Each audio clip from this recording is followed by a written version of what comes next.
shooting better digital pics. Ooh, that's a good one. Live from the Tech TV studios in San Francisco, it's the Screensavers!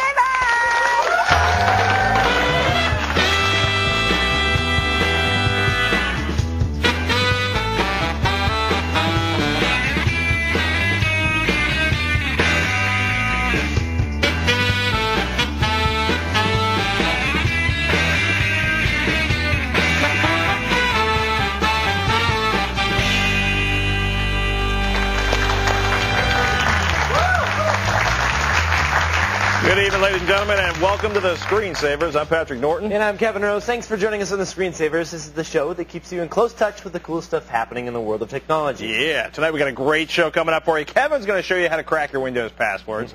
Your own passwords, not other people's passwords. Very true. Yes. Sorry. Jesse Gallagher is here with some tips for making your photos look professional. He's got some amazing stuff. I'm sorry, just the whole idea of, because people would never crack other people's Auditing. passwords. And, yeah, It's good. Yeah. If Exactly. people leave work without leaving their changed passwords, Yes, it's indeed. important stuff. And learn how you can use RSS to get all the latest updates from your favorite websites. It's good stuff. And Dan is out sick today. Dan's out sick. So we have Roger Chang. Call for help. You have me here. So, since Dan's not here, they got me to fill in his, very, very difficult spot. And, all I need you to do at home is actually call us at 888-989-7879 or email us, screensavers@techtv.com, and send us your most difficult, hard-to-answer questions so, I can give these two guys something to do during the show. He's going to try to hurt us again. Yes. Dan's out food poisoning again. Soy milk got him again. Soy milk. Soy milk did it again. Second time in the last... Soy milk. That's right. We spell that B-E-E-R. Let's start with the tech news that caught our eye today. Sarah has the first story. Hi, guys. Yeah, I think Dan has the weakest stomach of any guy I think now. so. It always happens on Monday. Go figure. Yeah. After a binge drinking soy milk. Woo, there's some stuff what can't digest soy milk? I don't know. You're right when you said beer. Right. That's Yeah. right. You're actually right. He's out of control. All right, to today's news. Apple made some big announcements today at their Worldwide Developers Conference here in San Francisco. Steve Jobs gave a preview of Apple's new 64-bit OS 10.4 named Tiger. The new OS sports 150 new features, including integrated desktop widgets, automated task scheduler, real-time instant search feature called Spotlight, and an RSS reader for the Safari web browser. They also unveiled a mammoth 30-inch LCD display, which needs 2 specialized graphics cards to drive it. I think we have more on that. Oh, we do indeed. Look at this beautiful display. Somebody loaned you this poster. Now, that's the actual size, right? That is actual size right there. I mean, that is huge. It says it right down there, actual size. The cool thing, not about this one, but they've revamped their entire line of displays. And they actually will work on the PC now. This one will not. But the 23 and the 20-inch actually standard That's DVI. cool. They're it's gonna great work on the displays. PC. Yeah, they are great displays. What would you use this for? I don't know. I mean, there's a lot of things. You'd have to have a for. desk that's like 7 feet deep. Otherwise, Otherwise, I'll buy the desk. The display is what costs the money. I mean, Right.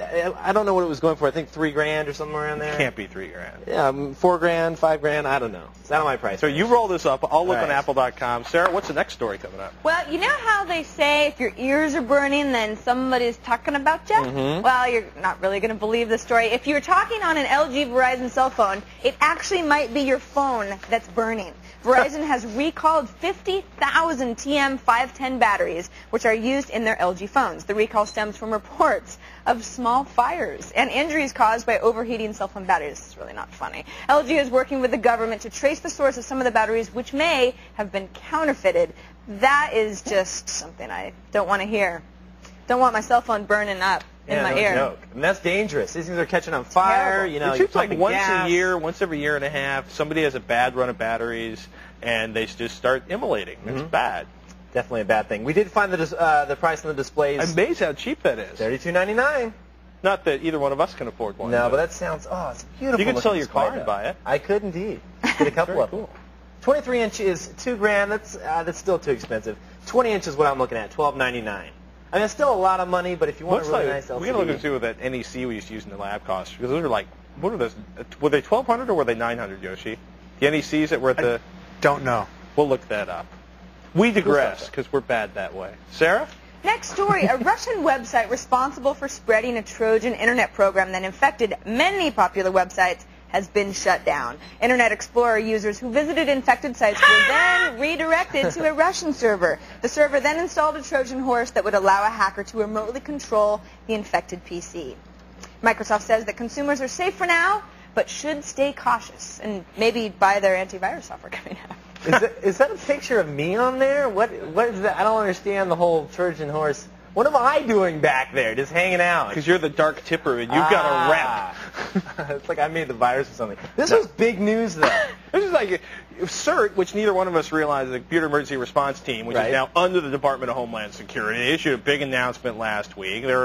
People were wigged.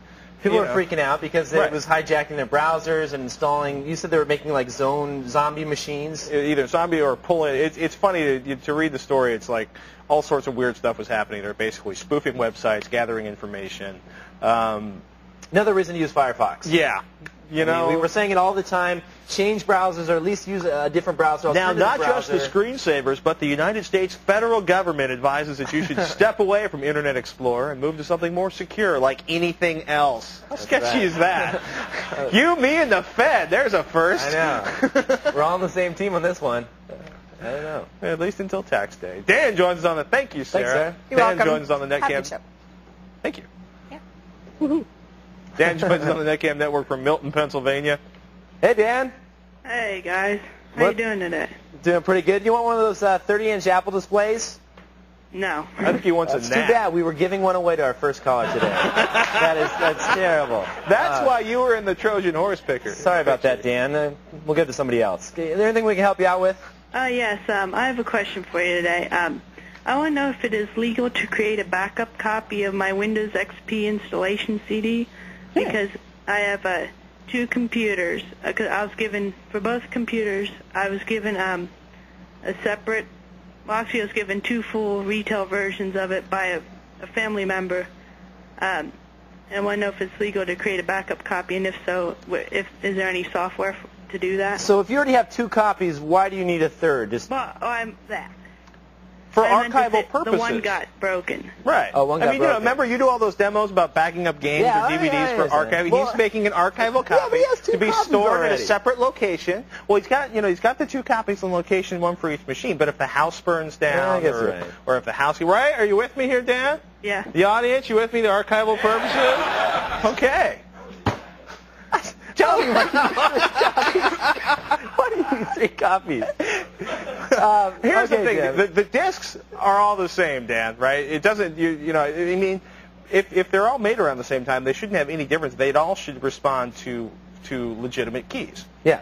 You know what I mean? I don't think I have backed up copies that I use at home. Right. And they work just fine with it, no matter how many machines I put them in. Right. Because, Microsoft, basically.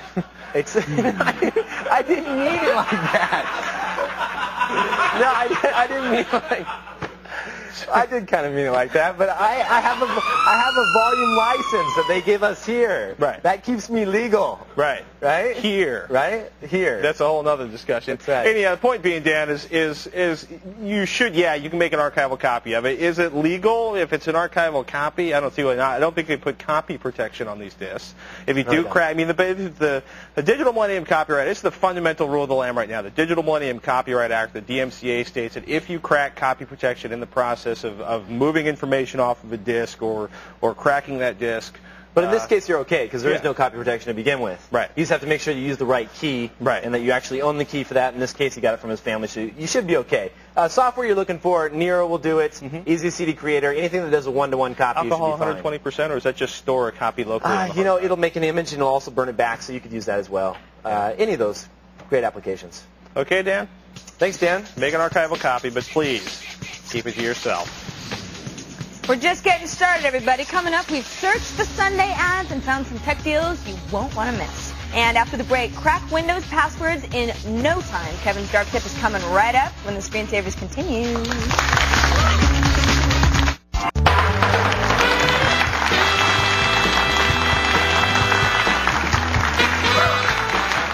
So, Patrick, as a network administrator out there, a lot of our viewers are, there's certain times when you need to recover a password. Say someone quits their job and changes their password, and they have encrypted files that you need to get in. You need to recover the original password. Or if you're like one of the guys that lived with in a house in New Jersey, you change your password to keep your ex-girlfriend out of your computer, and you forget it because you did it while you were in a soy milk stupor. That's a problem. Also, another thing is that you might want to audit your passwords. You might want to take a look at the passwords and make sure that they're secure. They're using both uppercase and lowercase. And a great tool for that I found is called LoftCrack. And we've demoed this on the show before, but a new version has just come out. This is LoftCrack Release 5. They call it LC5 to get away from the whole crack sounding. Right. Here it is right here running. Let me show you how it works. It's really cool. We installed it on a Windows machine, and we're going to choose File, and then let's see here. We can go to Session, Import, and we'll choose Local Machine. And what that's going to do, we'll click OK. It's going to bring in all of our local accounts into this application. So it's going to find. So it's searching the hard drive it's installed on right now. It looks into the. There's a couple files. The SAM file, which is the security account manager that controls all the usernames and passwords on your machine. So what it's done now is imported the entire list of passwords. Here we have Dan, a generic account here, G4 Tech TV. Prager, Sarah, all the accounts are on here. And from this point, we are going to run LoftCrack, and it's going to perform a series of dictionary attacks looking for the passwords that are found in the dictionary, and also brute force, and then predetermined, which I'll get into in just a second. But we can go ahead and click on the Start button there, and it's going to, on the right-hand side here, you can take a look over here. It's going to show the dictionary attacks. Here's the total number of words that it's checking, the percentage that it's done. And then after, if it can't find the passwords in the dictionary, it goes down to the pre-computed tables here, and then down into brute force. That's the last step that it's going to do, is just try and hammer at it. How long does it usually take to run through a full attack? Well, that's the interesting thing, because what they've done here is they've changed a lot in this version. It's a lot faster, and what they give you now is a couple CDs that are filled with what's called their alphanumeric pre-computed password hash tables. And let me show you how that works. Let me go into the options here. I'll pause this real quick here. We'll go into Session Options, and then see here in the center here it says pre-computed hash file list. We'll click on Add that there. We're going to add these here. And what these are huge files of hashes. And they're already pre-computed, so the computer doesn't have to do any of the computing. And it's basically every single possible combination for an alphanumeric password that can be stored in an LM hash, which is like 7 characters. And for those who don't know, the hash is basically how Windows XP stores your password information somewhere on your hard drive. Exactly. And so what this is going to do with these 2 CDs and putting these hash marks in there, it can crack almost 99.9% of passwords or something like that within 9 minutes. So it is extremely fast, especially when using the pre-computed hash. Now, if you don't have that, you can always go the brute force method, or if they happen to use some really funky characters that are non-standard, then you're going to have to go the brute force as well. But it's extremely fast. They've also added some reporting features in here as well. Like I said before, this is a great tool for scheduling. You can actually, as a domain administrator, let's say you have 50 or 100 different users on your domain, and you want to go in, say, twice a week and check and make sure that your users are using strong passwords. You can schedule this to run, say, once or twice a week, and then we'll then notify you which passwords need to be changed, which ones are insecure. Great for the administrator. So, my roommate's locked out of his computer. Or you're trying to break a password on a computer. I download the demo version of this. Do I have to be logged onto the computer to be able to run this, or how does that work? You can log in as the administrator as a separate account and then run this, and it'll find the local machines. It also has, if you're trying to read the accounts from a server, it can do it remotely. You just have to have the password set up. There's an API that they've written to actually communicate with the server and be able to pull in accounts. So it can be done remotely as well. But there's a lot more to this application. I don't have time to demo all the features here today. Also, another functionality that they added, it also does Unix passwords as well, which is really cool. So they're actually building this into a great application. It used to be just for hackers. They used to give it away for free. But now it's total Fortune 500 corporate application. It's a serious security infrastructure tool. It's a good app, and it's only getting better. So I thought I'd show it to you. Also, if you want to download the trial of LoftCrack, you can get the links. I put the link on there at my website, kevinrose.com. And still to come, Mike from Philly wants to know what's the best software for burning CDs and DVDs. And up next, we'll check out this week's Blue Tech specials and when the real deal when the Screensavers continues.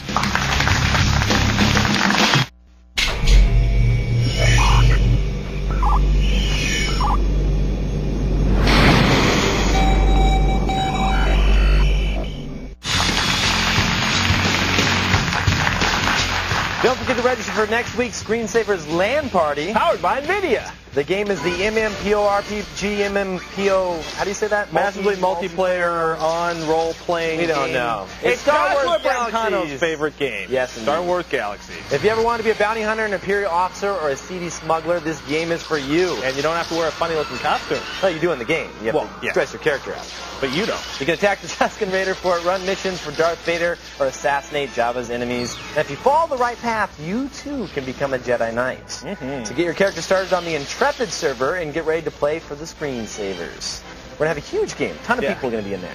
The goal of the game, I think, is to kill Brentano. Nice. I think we can do it. He's smiling in the corner. He's like, no, I've been playing this every waking moment I have been at work for the last 6 months. Go to g4techtv.com/LAN party and click on the Join Our LAN Party to register. And you can even download a 14-day trial of the game, but you got to start now because it's 1.9 gigabytes. It's a big download. Once you register, we'll send you details on where to meet and what adventures we'll be undertaking. We're going to see you next Thursday on the Screensavers LAN party. It's going to be fun. It will be fun. It's cool because you can have hundreds and hundreds of people in that. All attacking Brentano. Hopefully. Yeah. It's time now for our take on the latest newspaper tech ads. And you know what tech deals anywhere. We call it the real deal. First off, check this out. Is this ridiculous?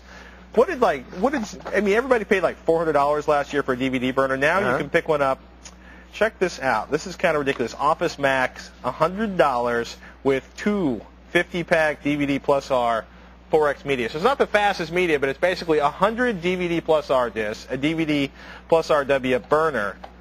Wow. For $100. You practically pay that for the media or close to it, you know. It's amazing. The media has been dropping down hugely. I mean, this winter it was like $5, $6, $7 a disc. Now it's down to a couple bucks a disc unless you find a great deal. But it's amazing how cheap DVDs are. Who makes the burner, though? I mean, it doesn't say. Is it like the house brand burner? Pretty much. You know what I mean? But the thing is, though, Robert Heron had 8, under $130, under $150 burners, and some of the least expensive brands you'd never heard of did the best on the overall test. So it's worth checking out. Cool. And you know what? If you want to burn some discs, it's $100. Yeah. If it doesn't work, take it back.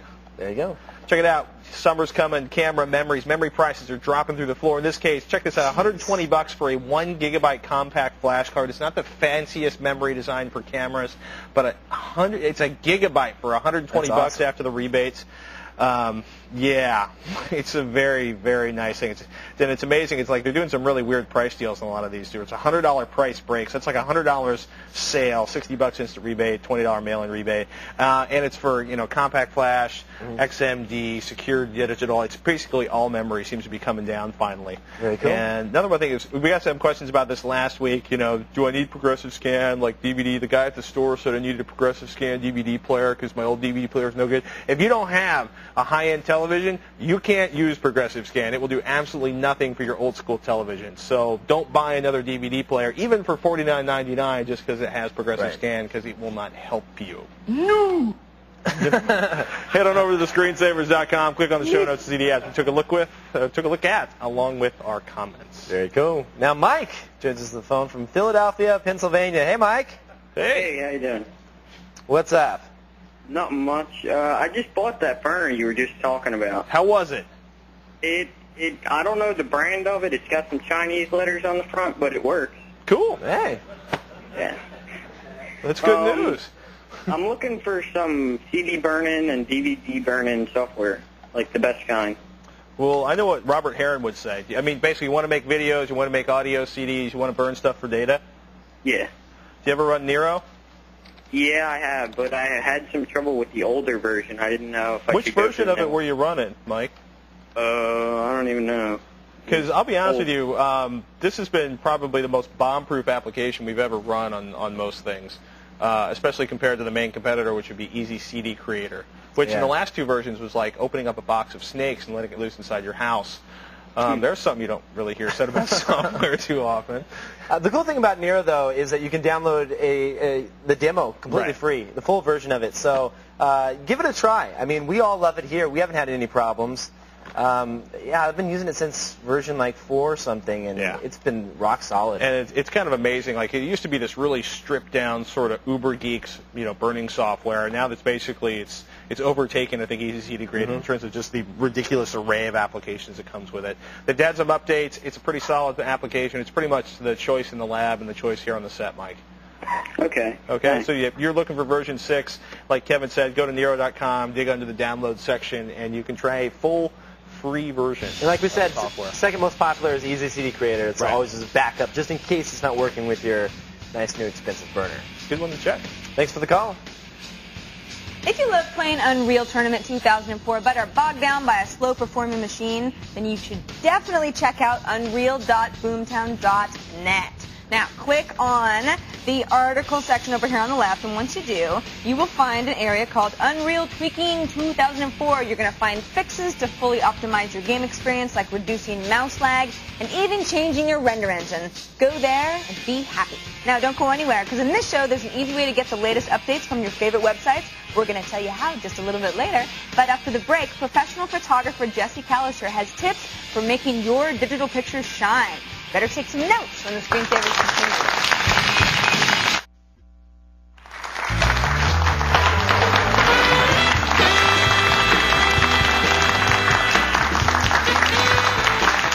Welcome back to the Screensavers. I'm Patrick Norton. Coming up in this half hour, learn how you can speed read your favorite websites. Plus, we're going to help a neighbor up north decide on the best video card for his Pentium 4 system. Right now, though, some good stuff coming up. Your digital camera is a powerful tool, but to get the best results, well, you need to handle it correctly. We got a professional here, photographer and friend of the Screensavers, Jesse Callister, who's going to give us some advanced shooting tips. Oh, go ahead and applaud. Who shut you down? This man's good. Welcome back to the Screensavers, first of all. Thanks, Patrick. It's great to be back. It's good to have you back. You are a pretty gifted photographer. Oh, thank you. Unlike many gifted photographers, you're actually also capable of speaking to us, which we really appreciate. You're such a good judge of talent. Well, it's a simple concept. You've got some really good ideas for us. I mean, we'll start with the basic. You've got a 3-megapixel camera. You're happy with it. What if you want to go to the next level? What's your number one concern? It's a good question. The first thing to do is step up to a digital SLR. So now, instead of looking through the viewfinder or the screen, you're actually looking right through the lens. That's the most basic thing. That's going to give you two distinct advantages. One is that you're actually going to see what you're photographing without having to deal with the screen, which in different light conditions can be very difficult. And the second thing is, when you press the shutter, you fire, you get a picture. In fact, you can do it several times in a row. Instead of pressing the button and counting to 1,000 and hoping that the shutter actually goes off. Right. It's kind of interesting. What you had just held up there as a pretty powerful, pretty expensive camera, but even a low-end SLR can be a huge improvement. Absolutely. Anytime that you're looking through the lens and you're going to get the capability to push the button and fire right away, you're already taking a step up. It's all about control. So now suddenly you have more control over your environment. And what you're doing with the camera. And then obviously you can change lenses and get to different focal lengths. But it's fun to have the rangefinder up in the corner and the lens down here to kind of guess what you're actually taking a picture It is, of. isn't it? Right. Well, if you were going to use a low-end camera, do you use the little rangefinder in the corner, or do you look at the screen on the back? Use the screen. Because if you're using the little thing in the corner, I'm going to take a picture of you, and then I'm going to look at the screen, and I will have chopped off your forehead. I don't know what I will have done. Because it would be bad. It would be bad. One's nailed the one into the camera, the lens is over here, and they kind of sometimes it's an approximation, but you want to use the screen. And then in different light conditions, that can be very difficult. You talked to us last time you were on, moving to the left, moving to the right, trying different angles. You've got some really cool examples of vertical movement this time. Yeah. We always think about changing the angle from which you're photographing, so you move from left to right exactly. I always say also move up and down. Remember, there's more than just left and right. And my wife Helen makes fun of me because she's seen me lay on my back in cities, just crazy places all over the world. And also getting on ladders, getting on chairs. But the results are pretty impressive. Yeah, they can be. This is the Taj Mahal, obviously. If you want to get this picture with the Taj Mahal reflecting in the water, you have to be laying flat on your stomach with the camera as low to the water as possible. Very cool. Yeah, you have to remember to do that. And there's another picture that we have also from looking down. When you're taking pictures of children, remember that it's not necessarily so interesting when you're taking it from the adult perspective. And you get that look where they're kind of like staring up at the camera. That's a snapshot. Right. But if you want to take a moment in time and you want to capture a little bit of humanity, get down to the child's level and take it from their perspective. This was taken in Turkey, in Şanlıurfa, and it's a couple of kids playing with some guns. And their dad sort of patting them on the head saying, hey, good job. The best part is it's like the dad's kind of like one of the want voices out of a Charles Schultz special. Right. They're there, but they're not really present. Right. What about, blurriness and playing around with movement on the camera? This is one of my favorite things to do with a camera. If you pan or track an object, suddenly you get two really dynamic elements to the picture. So you get the part of the picture that's in focus, and that's very dynamic. But suddenly the blurry background is also remarkably And it dynamic. enhances the sense of motion. Absolutely. It not only it enhances the sense of motion, and it creates some drama. So what you want to do when you have your camera is you want to start tracking your subject, right? Right. And you want to think ahead when I'm going to fire. Now it would be too late. Right. Right? So I'm thinking ahead when I'm going to fire, and then I have it. Very And cool. you're going to be holding the camera, and with a digital SLR, it's going to go black when you're actually firing. Right. So you know you got the shot. Yeah. Yes. Yes. It's a good thing. And shoot slow. Shoot at as slow as you're comfortable, a 60th or 30th of a second, and that'll create more blur. We were talking about this, before the show. You move up to a higher end camera, even a lower end camera. You should probably break down and read the manual to find out how to use the settings. Yeah, I'm not big on reading manuals, but when I got this thing, I spent about an hour with the manual, and my wife actually took a picture of me reading the manual. That's how often that happens. Wow. But with these, you really need to. You need to go through it and take the time and just go page by page and learn it.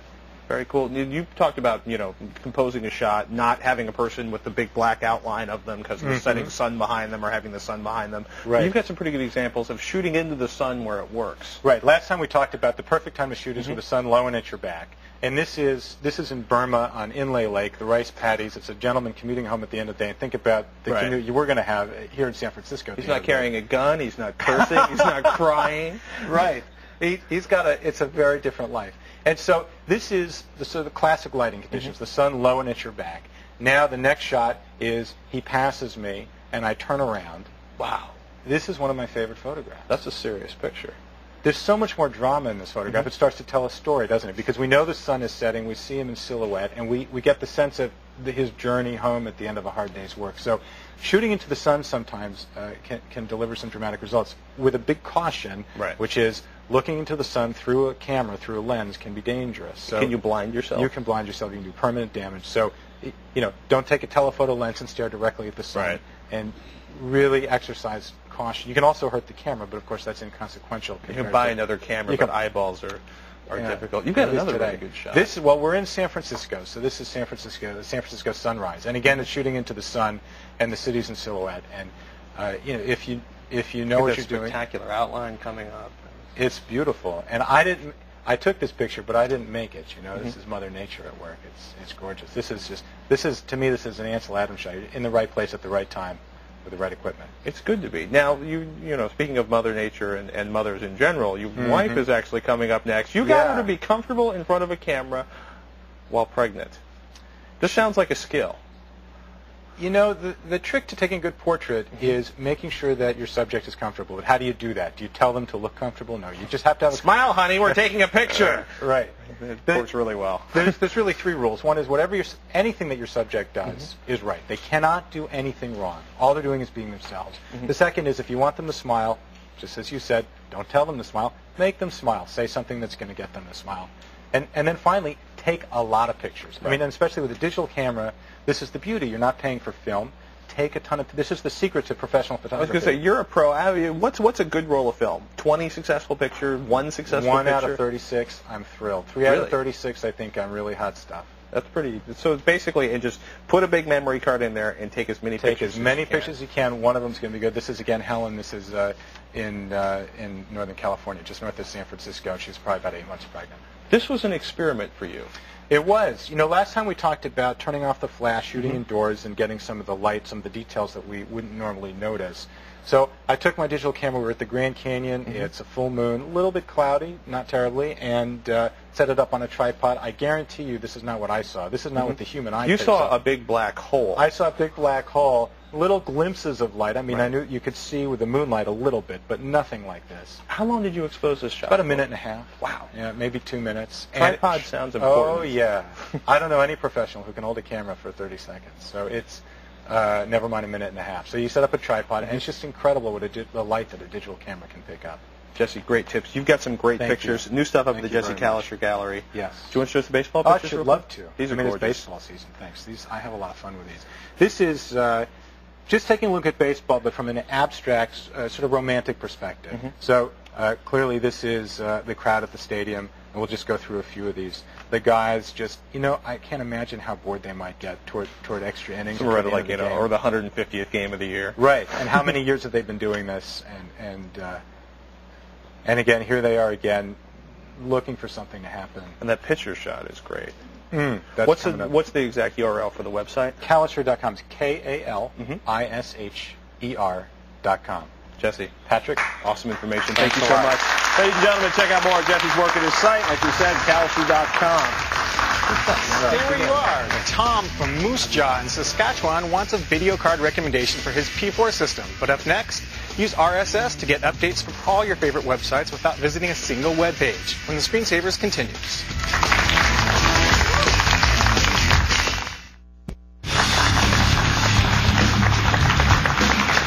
You may not know about it. RSS are real simple syndication readers. Work very much like, well, it's a really slow web browser. It doesn't do that much. What it does, though, is real important. It regularly checks XML files that websites publish. You actually have an RSS feed coming up your website. Yeah, it's completely built into Typepad, which is the people that run the whole blogging service for my site. And it's pretty cool because I don't have to do anything but post a new entry, and it automatically gets put into the RSS feed, and then anyone with a reader can just subscribe to that feed and just watch the new entry come in. And the idea of this is kind of like, instead of going to 25 websites to find all your basic information on something, something like this, which is Feed Demon, which is one I've been playing around with. And actually, I think I have yours. There it is, kevinrose.com. I can actually take a look at that, and it'll automatically check, or I can hit a button up here, and it'll go and check and see what's new, and it'll actually give you the information. So rather than actually having to go to the website, Kevin 2.0, that's my latest entry. That's really scary. You're an impersonator / stalker? Yeah, I actually had a stalker. Thanks for exposing that, Pat, on TV. No, I'm just kidding. It's on my website. No, there's actually somebody that's going around posting up all these on message boards saying that they're me. It happens to us all the time. But it's a little sketchy. I just wanted to let people know about it. I typed what? It was an interesting idea. Slashdot's another site, and basically the idea though is that a feed reader like this or news aggregator like this will actually go up, get the latest information up on the site, or in some cases like this, I've got one where it's set up, I have a particular word or phrase. In this case, I'm looking for RFID tag information. So if I click on any of my watches down there, RFID, and I can find all of the latest information. And anytime, once every 24 hours, once every hour, whenever I hit this button, it'll go through, it'll search for new information on that, and if there's another story up that, it'll pop it up there. This is pretty cool because what I use is the one that's built into Trillion. And I like it because I can sit there and I don't always have the time to open up Slashdot all the time, but I like to see what's going on. And so I have it set so that it automatically pops up a little window anytime there's a new story that's posted. I don't have to be doing anything. It'll just come up in the corner of the screen. But it's great considering that all these blogging services are now starting to add it built in. You can subscribe to Leo's blog or anybody that you want, and up comes the story. Sarah has it as well on hers. For you guys, yeah, instead of having, usually there's like a little orange tag for your site or for SarahLane.com to syndicate this site XML. I can go in there. I can copy the link location. I can go back to my feed reader. I can file new channel. And I'm going to enter the URL for the feed. Basically, look, there it is, SarahLaneTypepad.com. And then anytime I check, or anytime this is up and running, I'll be able to see what the latest thing on your website, on Sarah's website, Slashdot. Anybody who's subscribing to an RSS or creates an RSS feed, an XML RSS feed, it's an easy way to get information. You can target the information. You can select only the sites you want. You can select all the information you want. You can do keyword searches on that to track down, like, hey, if all you're interested in is cryptography information, it's a great way to skim a ton of information without putting a lot of effort into it and without having to go from website to website to website to website to website manually. You using the reader? I use the same thing for all our news stories in the morning. People wonder how we get our news. Rather than have to open up all these different sites, I just pull it into the reader, and I can just view them all right from there. It's really cool. It is indeed. They usually do links. You can click to the story you want. Right now, though, click to the Screensavers.com and click on the show notes. Get the links to our favorite RSS readers. And props to Chris Perillo for being probably the earliest and loudest proponent to RSS. Good stuff, man. Good stuff. We're always trying to hammer into your heads to install your Windows updates, but installing Office updates can be just as important. So to do that, to update Office, go to office.microsoft.com or just link to it from the Windows Update page by clicking on Office Update. Go from there and keep yourself safe and updated. Coming up after this break, we'll help a viewer decide on the best video card for his P4 rig, and Leo's going to join us with yet another helpful tip for those afflicted by spyware. Who isn't? All that and more when the Screensavers continues.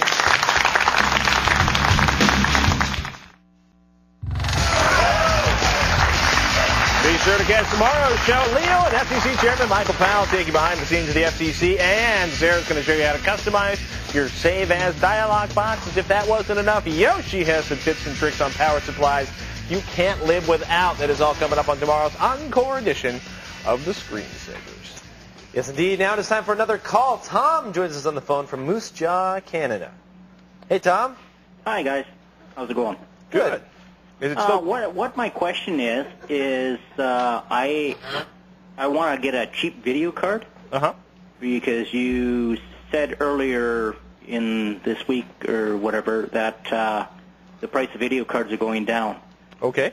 I noticed on some of the sites it's got SD-RAM or DDR for the memory type for the video cards. Which is the better of the two? Do you play video games? Yes. Do you play 3D video games? Yes. How much do you want to spend on your cheap graphics card?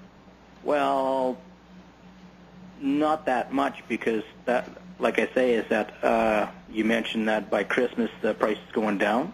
Well, the So prices... I mean, the way it works, right, the prices are kind of constantly going down, but the truth is they're constantly pushing faster processors down the ladder, right? So the 800, the X800 comes out from ATI that makes the 9800 Radeon 9800 the second most expensive model, and the 9600, and so what was a $500 card becomes a $200 card, becomes a $125 card, becomes something you find in the bargain bin. What kind of a card do you have in your system now, Tom? Well, I just picked up a brand new motherboard and a three processor. Okay. So and Tom, front bus is 800. well, it sounds like he's getting a nice system. Tom, when you're talking about 3D games, are we talking 3D Tetris or are we talking like Doom 3? More like what your LAN party, like the fighting, Okay. war ones and that. So you want Far Cry. So you're building this system right now, Tom. It's not a system you already have. Okay. Okay. So you're not upgrading a graphics card. You're buying one fresh out. Yep. Okay. Fresh, brand new. If you take a look, Giver is talking about. I don't think PriceWatch hits a lot of Canadian retailers, and I'm not sure what a Canadian equivalent to PriceWatch would be. Okay. And you're probably far enough north there that you're not going to take a day trip into Washington and find a cheap computer store. But if you take a look at this, if you can get a rough idea what the prices are, so we have the Radeons all the way up here, 9800 XT, which is pretty much the second highest, the pretty much the hot card right now. If you have a lot of money and not much in the way of bills, so the X800 XT, the X800 Pro is the low-cost version of that. You don't need to spend that much money. However, if you want to play Far Cry, you're going to be running a 17 or like a 21-inch monitor, Tom. I got a 19. Okay.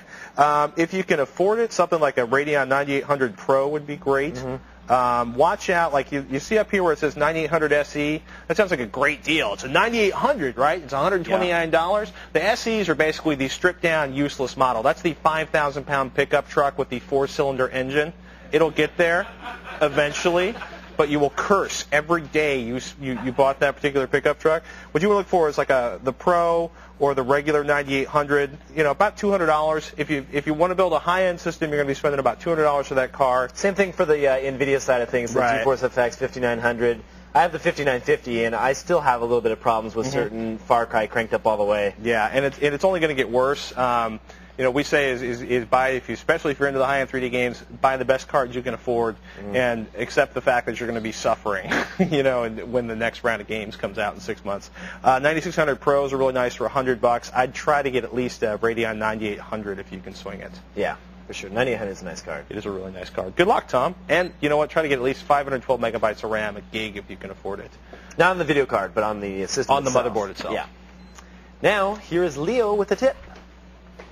Have I told you guys how much I hate spyware? We all hate spyware. Practically half the calls on my KFI radio show are from people whose computers have been messed up by spyware. Oftentimes they don't know it's spyware, but it often is. Very important, especially if you've got kids, to run a program that blocks spyware, that keeps things like Cool Web Search and other browser hijackers from installing themselves on your system. The best way to do it, this free program from Java Cool Software. I love this. These guys deserve to be patted on the back. Spyware Blaster, now in version 3.1. Let me run Spyware Blaster and show you its configuration. What it will do is, and I'm going to enable it now, it's going to block ActiveX installers, and it's going to prevent spyware tracking cookies. They're protected. I don't have to worry about them anymore. I can do the same thing for the browser I'm using right now, Firefox. And once I've done that, I can even save a snapshot just like System Restore, so that if something goes wrong, I can get back. This is a very handy tool. If you want to get more advanced, you can use the hosts file to back up your host file, encrypt it to keep it from being modified, another common spyware tool. And you can disable the IE homepage settings in the control panel, often used. This is such a great program. The Flash Killer will block Flash. You may or may not want to do that. I like sites with Flash, so I'm going to leave that unblocked. The main thing, though, is the protection, the turn on this Internet Explorer protection. You'll still be able to do ActiveX controls, don't worry, but it will keep the automatic controls that spyware uses from installing themselves automatically. Update the database from time to time. In fact, it's about time I did that. Make sure you have the latest protection. If you don't have Spyware Blaster, get it. It should be part of your toolkit along with AdAware and Spybot Search and Destroy. Spyware must be stopped. This is a great way to do it. Back to you, guys. Thank you, Leo. Now stay where you are, because next up we're going to check our inbox to see what's on your mind when the Screensavers continues.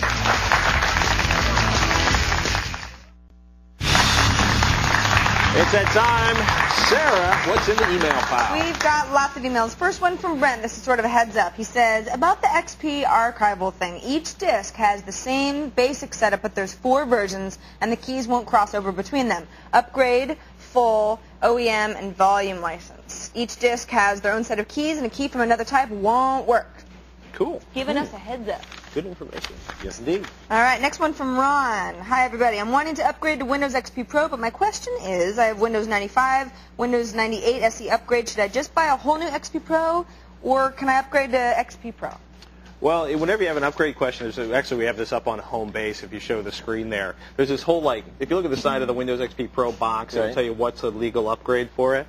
If you check the chart that's up at home base, or if we could show that, there's like this huge listing of what is a compatible upgrade. You should be able to upgrade on that. 98, SE would definitely be. The 98 SE upgrade should be a legal upgrade.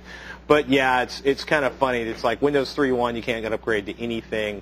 But you should be okay with 98 SE. Now, it's important to know that you also have to have the original CD as well. Right. So just because you have it on there, well, it's best to do a fresh, clean install. Right. We say, now if you have like 2000 or NT, those are all the same common base as far as the system goes, as far as upgrading. You don't necessarily have to do a fresh, clean installation. But you are going to need that physical disk at some point to put in the system. Yeah. If you don't have it, you're not going to be able to do the upgrade. Yes, indeed.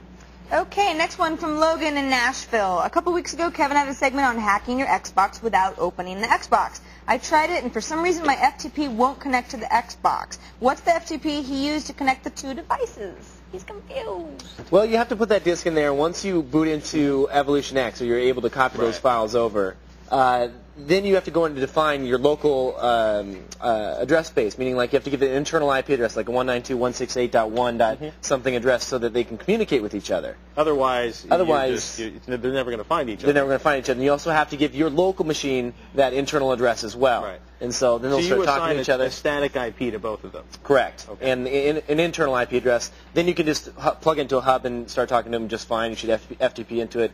No problem whatsoever. There's not a whole lot to it. I mean, there's no really tricky config file to set up. It just works. But if you used to just plug in everything into the router and have it go, then it can be really frustrating. It's not going to happen that way. So we got a scoop, folks. That is it for this edition of Screensavers. I'm Kevin Rose. And I'm Patrick Norton. Thanks for joining us. We'd like to thank our guest, Jesse Kalisher. We're going to see you next time.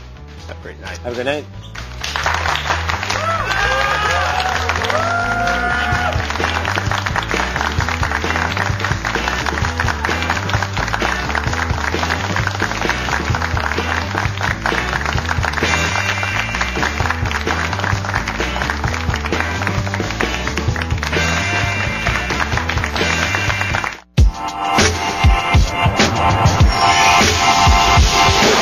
Coming up next, Pulse, followed by the Electric Playground at 9 and Judgment Day at